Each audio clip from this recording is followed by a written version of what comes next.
Hi, folks. It's CJ Miller. I'm in my apartment in Shreveport, Louisiana, and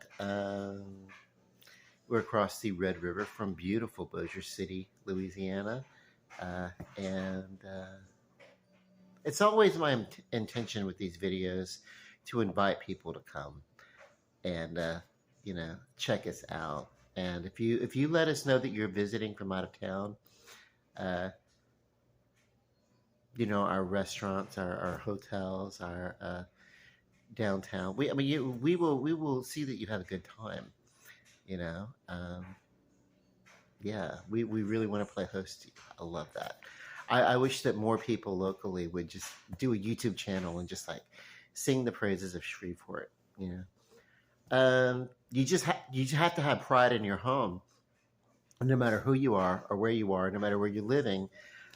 If you don't have pride in where you live, then do something to edify where you live. If you live someplace, it's like a small town, and you don't feel that there's something, you know what I mean? If you feel, oh my God, it's a droll little place, and there's not too much to do. Okay, well then that you can. Uh, there's something that you can bring. You know what I mean? So yeah,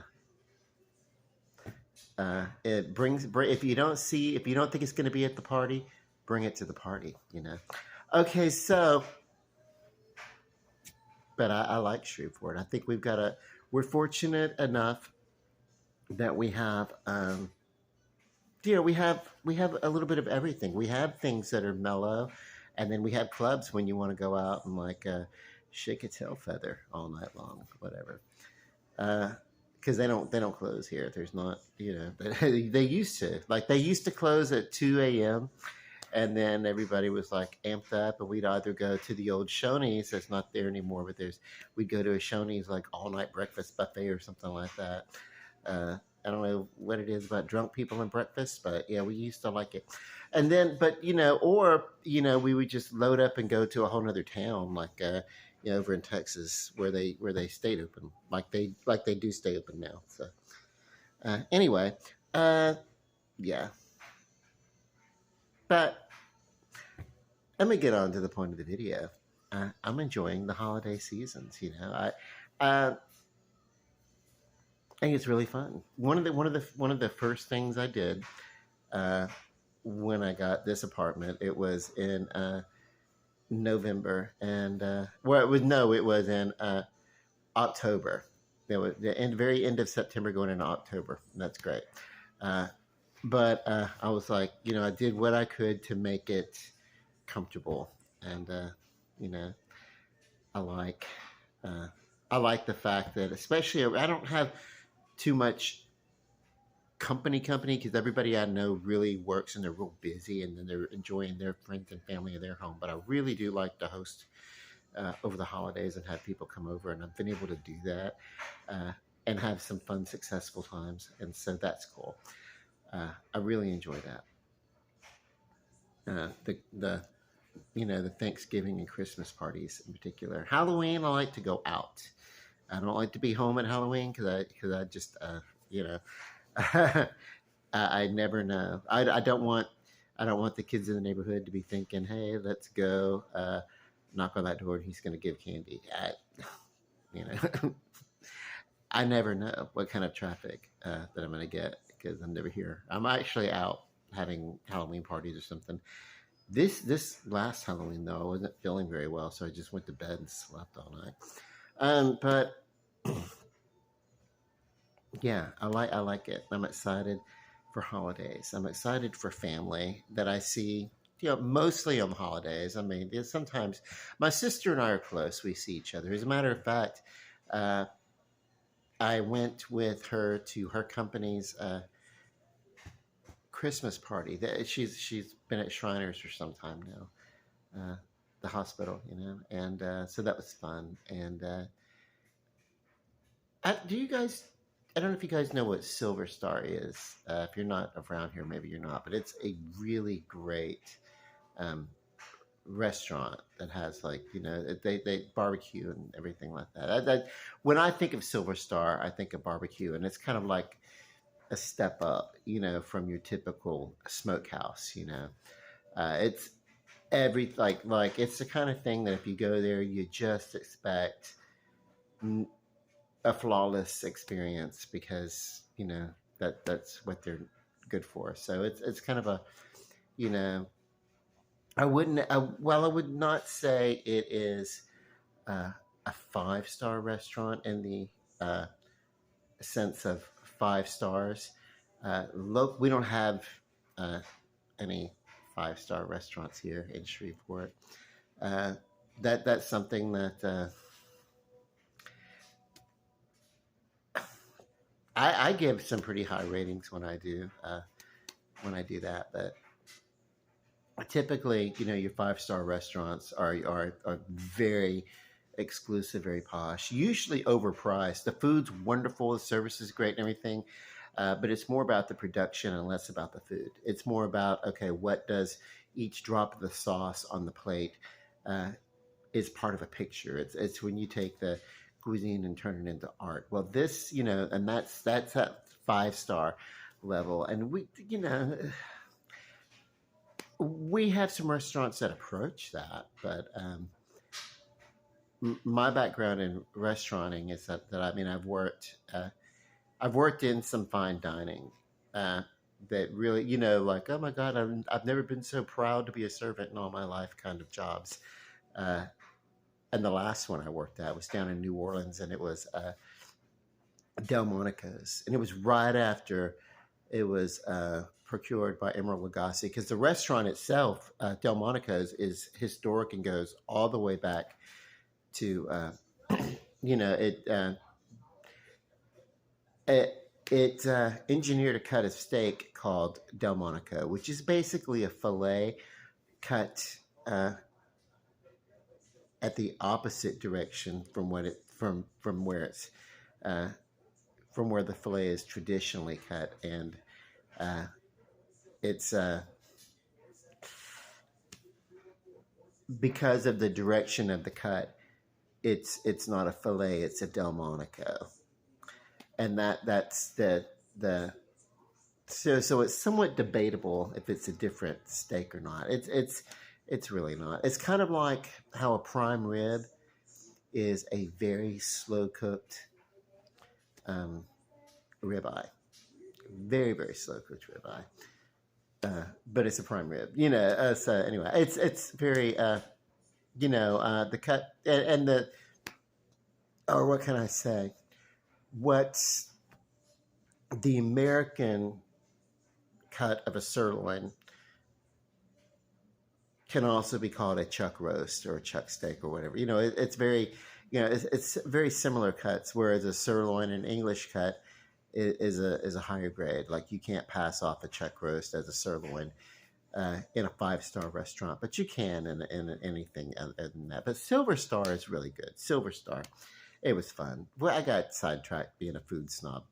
Uh, I couldn't think of a single area of tonight that should have been improved upon. It was wonderful, and I'm not saying that because I was a guest at an event that I had nothing to do with the planning. I'm just saying Silver Star really knows how to host a banquet, and there were a lot of people. Shriners employed a lot of people. It's like, oh my God, I had no idea. Now, I know that just about everybody had a +1, so I was a guy, but still, it's a lot of people, and they did it. If I were ever gonna get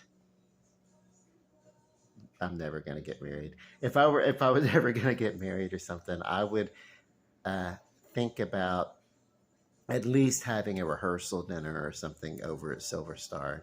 Just for the, when you do those things where you have like, uh, I mean, it was just great. It was fun. It's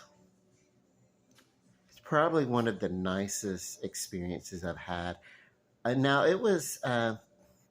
Where they set up and you went and it was kind of banquet and then they put the food, but to accommodate that many people, they know what they're doing. But aside from that, they also are a wonderful it's a nice place to go when you want to go and you want to have a nice dinner, and they're really good at what they do. And then also, if you're out shopping for the day and you need to stop in and get some lunch, they can accommodate that too. Like you can go there wearing a jacket, you know, like I'm just wearing a jacket over a turtleneck, you know.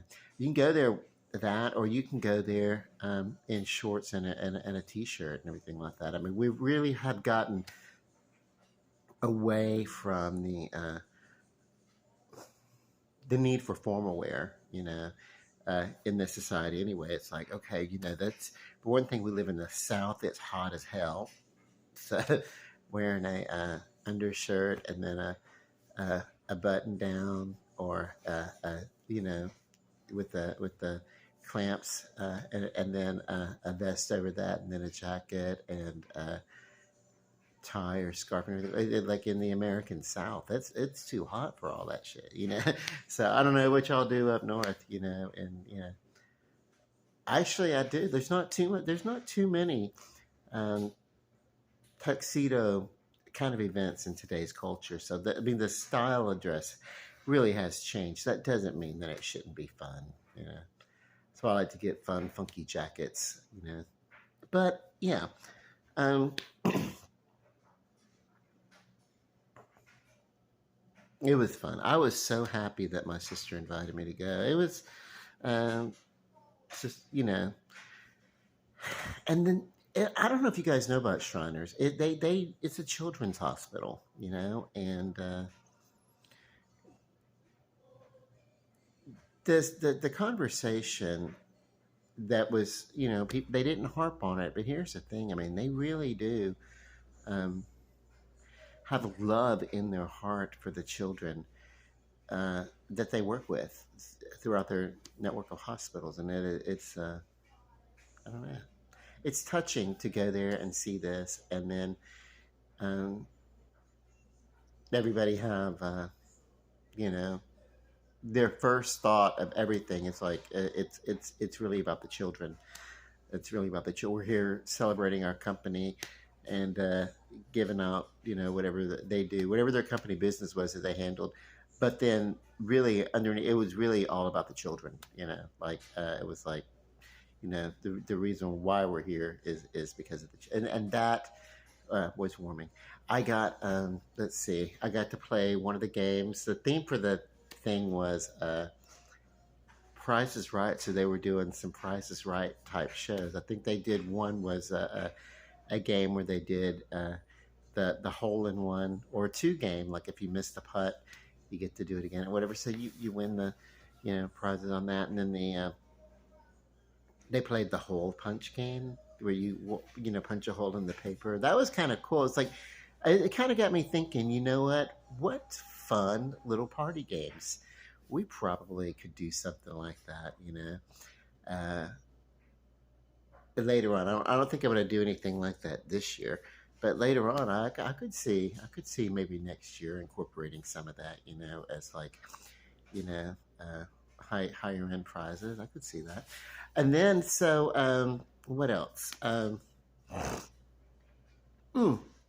Plinko. How can I forget? Because I actually got to play Plinko and I won. What did I win? I was there were like three or four people playing this Plinko board where you take it, and he was like, you know, and the doctor who was hosting it, playing the host, he was like, you know, and in Japan it's called Chaplinko or something like that, but it's kind of cool. You've seen those little toys where you like take your ball and you drop it down, and the little ball drops on the pegs and bounces. That's what Plinko is, and then of course, yeah, it's cool. And so the prize was an Echo Dot, which I didn't have one.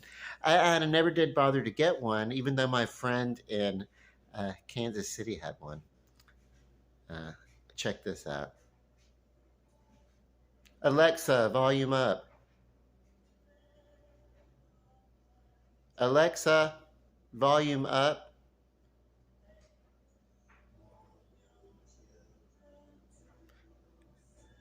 I don't know. Alexa, turn volume higher.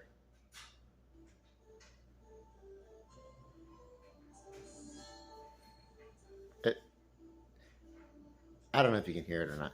It's kind of cool. Watch this. Alexa, stop. Alexa, continue.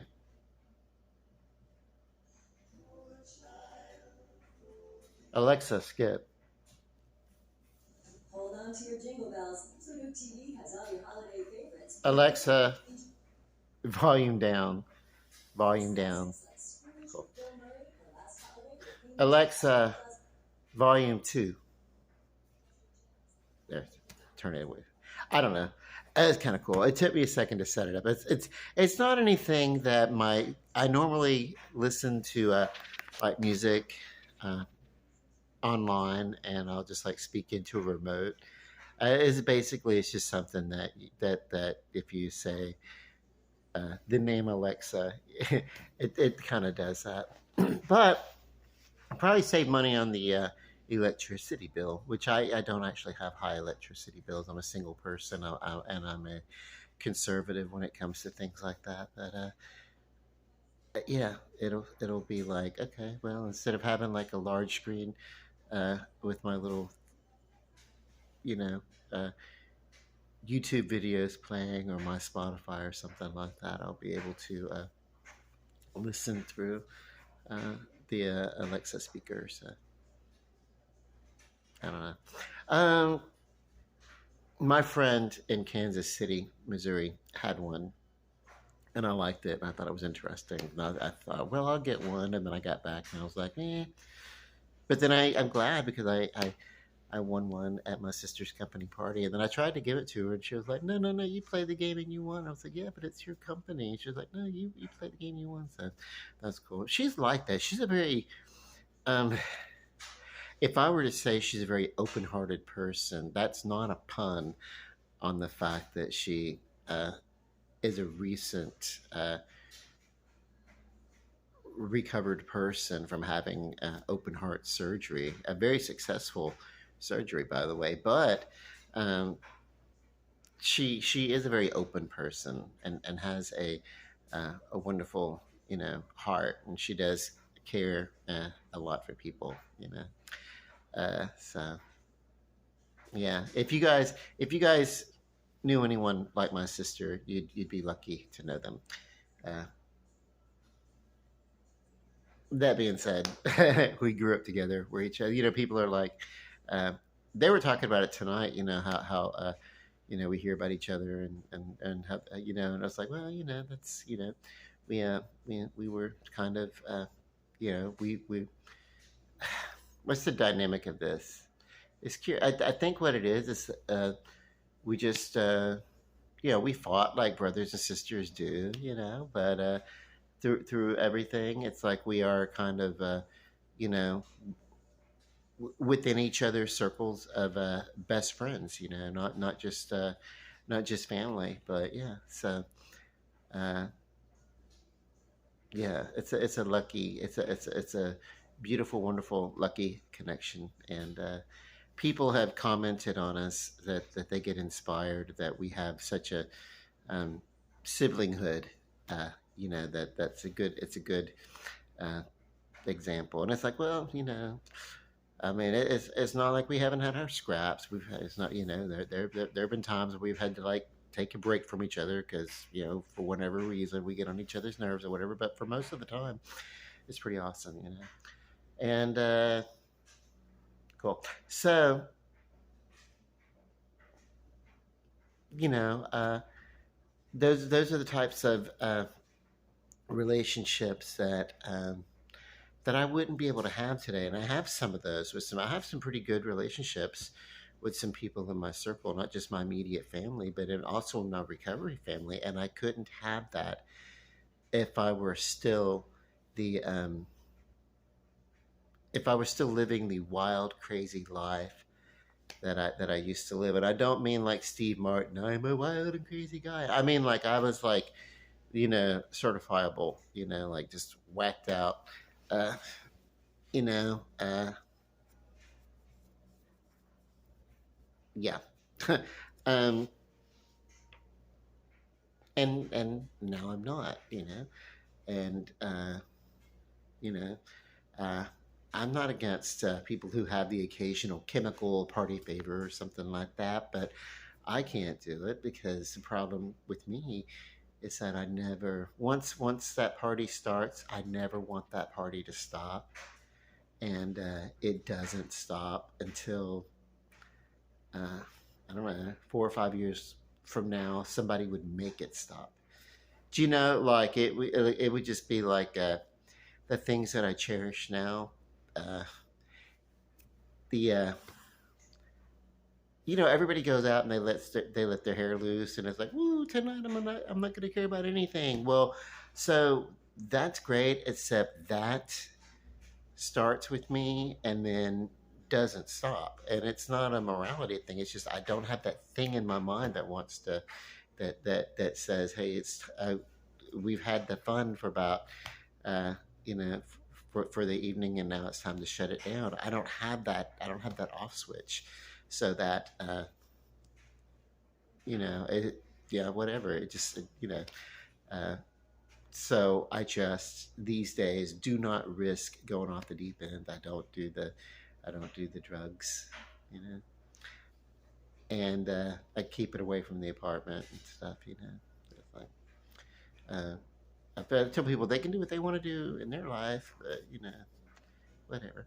Um, I think I kind of just I'm just having fun, this holiday season. Look at the tree put up. I kept the display simple. Last year I had like a smaller tree.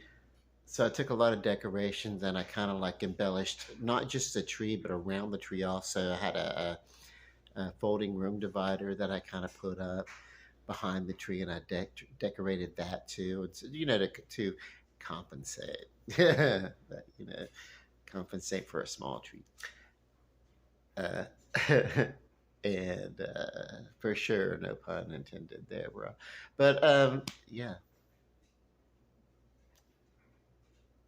that's cool.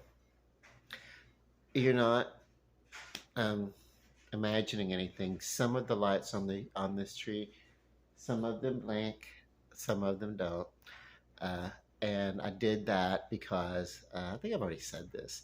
Because I watch a lot of the lights. A lot of the times I'll watch like in a darker room like this, and if in the pattern of the lights going off, uh, like there's ever a point where most of them would go off, or they would all go off. I'd be sitting in a room by myself, in a blacked out room, and it'd be like a strobe effect or something like that. So to avoid being in that, I like some of the lights to not blink. It adds an interesting dynamic, I think. Um,